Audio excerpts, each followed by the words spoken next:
News Panorama is a TV news magazine program that gives you the story behind the story. It tells the stories the way they should be told by capturing the larger scale.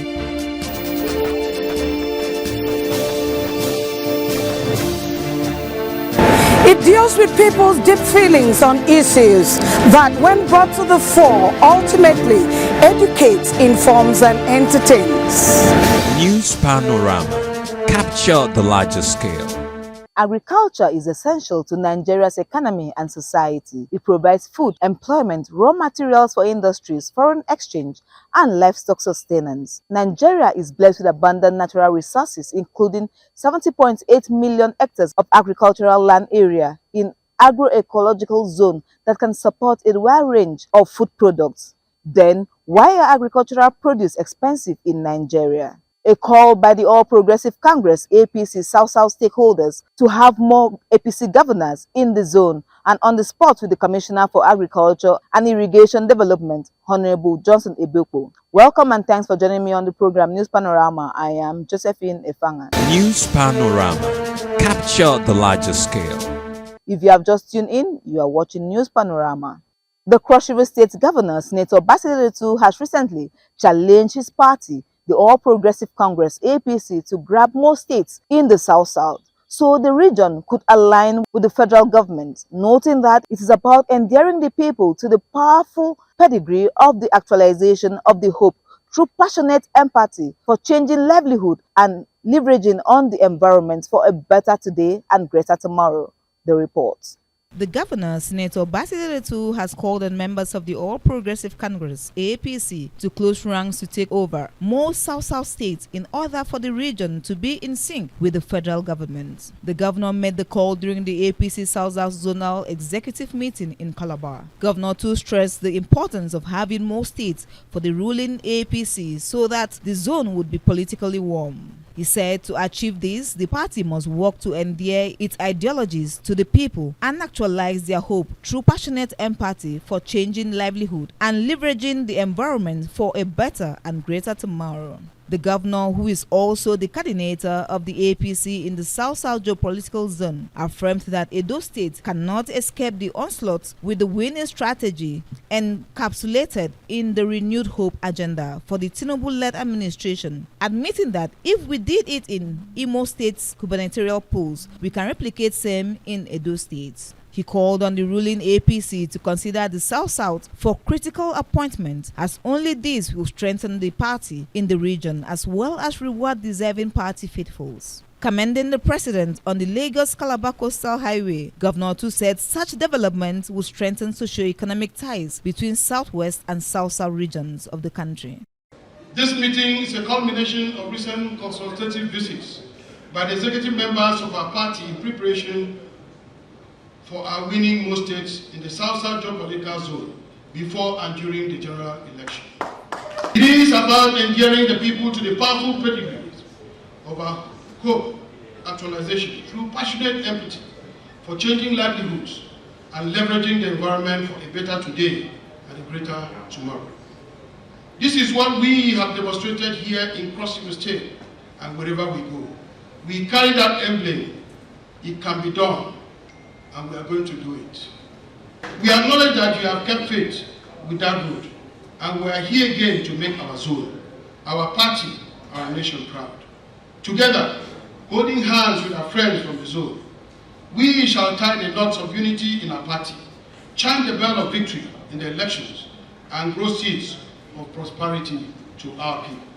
The Senate President, Godswill Akpabio, in his remarks, thanked God for putting the South-South in the political scheme of things in the present dispensation, adding that President Bola Tinubu holds the zone dearly in his administration, especially with the commencement of work on Lagos-Calabar Coastal Highway projects. Senator Akpabio said the zonal meeting was an opportunity for the APC stakeholders in the South-South to appreciate their immense contribution to the emergence of the Tinubu administration and the return of the Senate President's position to the zone 45 years after late Senator Joseph Wayers. The Senate President also hailed Cross River Governor Senator Basiotu for his impactful first year in office and leading the charge for a new Cross River state, describing his strides as a show of direction in leadership. He encouraged party faithfuls in the South South to continue to trust the present administration, band together and work hard to take over the entire zone, while expressing optimism that in no distant time, APC would have a second governor in the South South after the party's eminent victory at the forthcoming Edo State gubernatorial election. He disclosed that the federal government has granted approval for the commencement of work on the Calabar axis of the construction of the 6-lane Lagos-Calabar Coastal Highway. So you can imagine, we can't wait for another 45 years. That is why I'm saying we must get on board and aim at the center. Do you want to wait for another 45 years? So with me standing here, it should be serious impetus for all of us to get determined to link up with the center. Not just because we are minorities and therefore we need to work with our kids and kin from the southwest and the north, but because we are the food basket of Nigeria. We cannot continue to produce for others to enjoy without our taking part in the sharing. What he's doing now is renewing the hope of Nigerians. Imagine for the first time in the history of our country, we now have what we call Student Loans Act. So any poor and vulnerable child who desires to have tertiary education can just apply and they will have money to go to university. The APC National Vice Chairman, South South, Dr. Victor Giadom, stated that the essence of the meeting was to mobilize leadership at the various levels to support the federal government's renewed hope agenda, as well as brainstorm ahead of the Edo State governorship election and the APC's eventual takeover of the entire zone. It is important to solicit the support of leadership at all levels of our party to mobilize the people in support of Mr. President and the renewed hope agenda. This is particularly important because of the huge infrastructural development, appointments, and other people-centered projects being invested in the South South. We have no justification not to win the forthcoming election in Edo State. The APC zonal meeting was attended by the former and serving members of the National Assembly from the South, as well as APC State Executive from the 6 states of the zone. The meeting observed a minute silence in memory of the Third Republic Senate President, late Joseph Wayers. For CRBC News Panorama, I am Josephine Efanga. Soaring prices of garri, a popular cassava flour in Nigeria, have left many Nigerians scrambling to feed their families. The price of this once affordable staple food has skyrocketed, with News Panorama crew reporting about 110% hike in prices as of Thursday, 20th of June 2024. Amid the country's challenging economic landscape, citizens find themselves in a dire strait as the once affordable garri, considered a lifeline for an average Nigerian family, slips further away. Our correspondent brings the report. Cassava is a wet tuber. It is a staple crop in Cross River State and Nigeria. It plays a vital role in the state and country's economy and food security. Cassava is widely cultivated in Cross River State. The soil condition and climate in the state is favorable for cassava cultivation. It is one of the food crops that is planted all through the year. It is used for many purposes ranging from starch, editaiwa in Efak or ebelebele in Yakor, but cassava is mostly used in the production of garri and fufu, which is the staple food in the state. It is eaten with locally made soups, sometimes sipped with salt or sugar. There are many ways of eating garri and fufu. A few months ago, the cost of garri in the state and indeed the country witnessed a sharp rise. A situation many thought would reverse, but the situation has remained and even worsened. Before now, in was 11 cups for 1,000. The base is 38,000. They are complaining of fuel scarcity and then the price of cassava and the meal price too. 2 cups of garri now goes for 500 naira. We all know garri is one of the most cheapest and consumed food in our nation.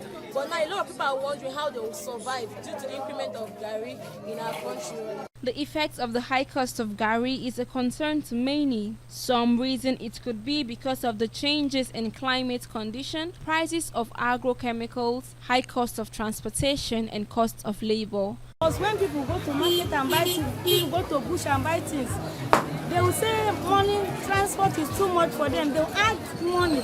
So when they add money, when they come to sell, they add their own money. So that's why everything was higher. I believe if ferries comes down, everything will be okay. Market business people travel and go buy things and they won't come back based on how drivers they buy for costly. When they will come and put for the goods. I go make the thing they very, very costly. So this thing will keep on going until the government do something about it. While the situation lasts with its attendant effect on families, there is an outcry for government and relevant agencies' intervention to assist farmers have a breakthrough in cassava cultivation and production. If the government is investing in agriculture, that helps subsidize some prices of things. Now, when an individual is investing into agriculture, they will buy fertilizer, buy this, buy that, pay workers. At the end of the day, with the high cost of everything, what do you expect? The high cost of garri and other byproducts of cassava has, however, given rise to farmers and households to venture into cassava farming. Many unused lands over the years have now been turned into cassava farms across the state. Yeah, call them and get very, very, very fresh garri.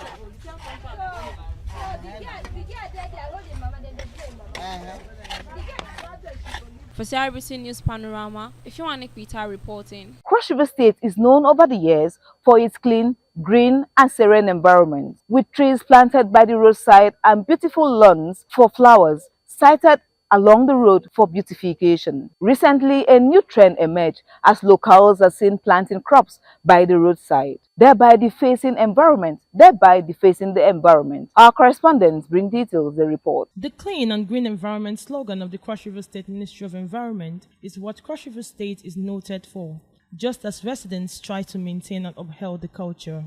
As it is in most road constructions, there is usually a pavement demarcated as walkway or lawn for flowers and grassing. This is aesthetically designed to add beauty to the road.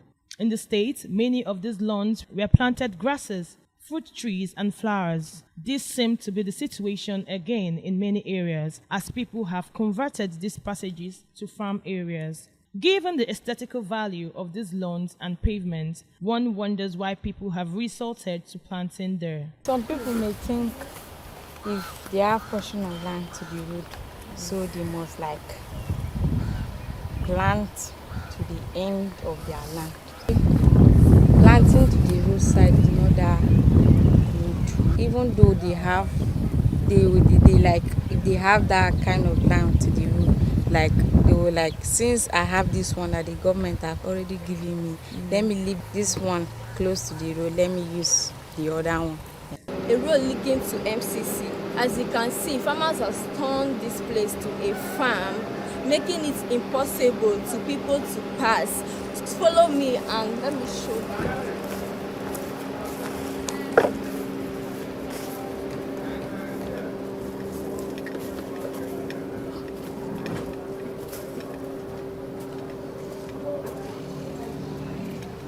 Apart from defacing the roadside with vegetables and crops instead of flowers and grass, many residents lament that such farming activities by the walkways have served as hideouts for thieves and other miscreants. Others say it has constituted a nuisance as many people use it as a refuge site. We will not be able to stand as we are coming to see other people that are coming there.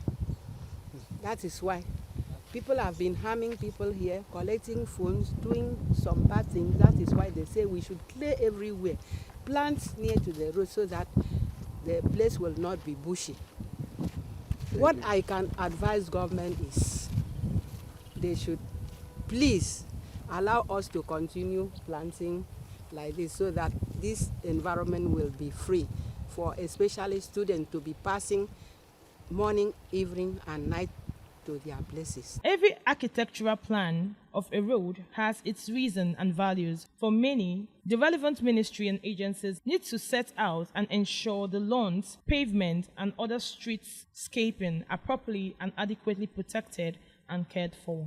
Grace Sampson reporting. Over now to On the Spot with the Commissioner for Agriculture and Irrigation Development, Honorable Johnson Ebokpo. Welcome to On the Spot on News Panorama. Today we are with the Honorable Commissioner for Agriculture and Irrigation Development, Honorable Johnson Ebokpo. Welcome to On the Spot on News Panorama, sir. Thank you very much, Josephine. Okay, sir, so we are here to get some information on Governor Basiderotu's agenda and strides within these first few months in office, sir. Can you lead us into Governor Basiderotu's agenda and strides within these few months? It's barely a year, so. All right. First of all, let me thank you. The good thing is that your question is very explicit. He talks about his agenda and then his strides. It means that an agenda is driven by philosophy. If you listen to our dear governor, he says that is a phrase, I would eliminate fiscal waste, fiscal as in F-I-S-C-A-L. Fiscal means government waste, okay. And I would subsidize productivity in all forms. And that is what gave birth to what we call the people's first mantra. How do you put the people first? If the people are the basis for which growth will take place. So it means that everything we do has to be around what we think is right and what we have accentuated as what is right for our people. Before the assumption of office of our dear Governor, Senator Prince Basiderotu, he has started conducting a situational analysis as to why, in the midst of all the interventions we have had in Cross River State, we've not really been able, okay, to add to productivity in terms of the people. Over the years, you may have seen some tank farms in Cross River State, but you see, in terms of their contribution to the state's GDP, it's very minimal. There have been a couple of interventions and all of those things, but really nothing much has changed from maybe 1966. We may have developed some way in terms of some infrastructure, but in terms of productivity, we're not really there. They're not there yet. In comparison to what we have in terms of the land potentials, the access to the seaport, and the access to the airport that we have. We're not realizing our potentials. So in the course of that situational analysis, we were able to mirror down to the one thing that has the capacity to transform the state by transforming a large section of the people, the lives of the people. That is even where the idea of the people's first came. What is that one thing that most people are involved in that contributes the highest to GDP? Is agriculture. And that is why agriculture is today being labeled as the mainstay of our economy. It is on that premise that Senator Otu's agenda was anchored on. Okay? Now, you ask me what is the agenda. The agenda is simple. Very, very simple. If all the prior interventions have not been able to take us to the money supply system, now Senator Otu wants to take us into the money supply system. Yeah. Because within the money supply system, if one sector of the economy can push us into the money supply system, it means that that sector has the ability to transform every other sector. Meaning that that one sector has the ability to increase the purchasing power of our people. And in turn, our people will require the services of other sectors like banking, food, the culinary sector, the fashion sector.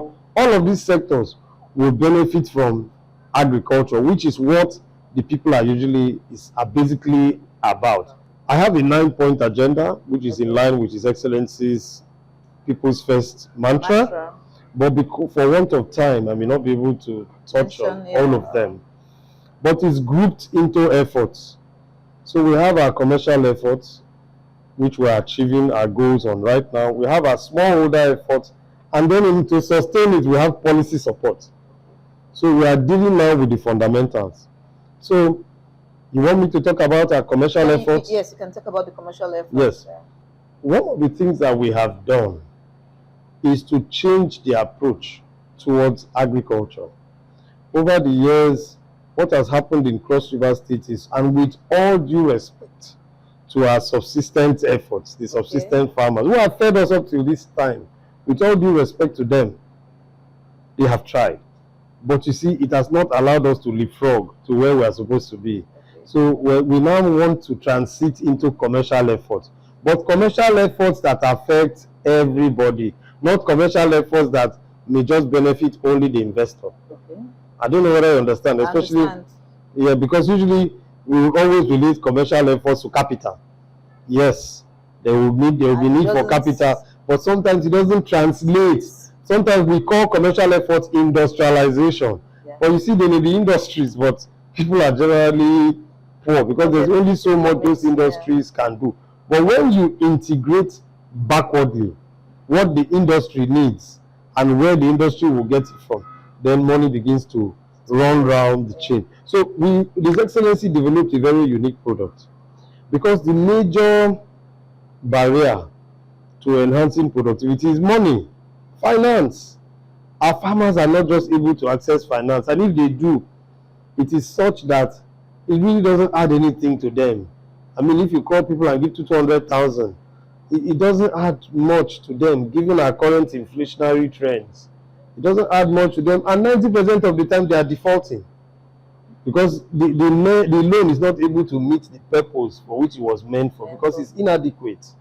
Okay, so we try to close that gap, but the gap must be around the commercial effort, meaning that there has to be a big player who wants the produce. Okay, we come in and close the gap so that big player can get the produce, and then the funds from the big player is cascaded down the value chain from the grower, the person who is growing, all the way. So His Excellency initiated a project called Project Grow. Okay. Project Grow is the biggest reforms we've ever had in agriculture, the biggest reform ever. Project Grow is a 30 billion credit guarantee fund scheme. How is it going to work? Yes. The idea behind Project Grow is that government sets aside money over a 6-year period in a bank. That money is supposed to stand as a collateral in the form of a guarantee for conventional commercial banks, because we recognize that economic development is a circulatory function.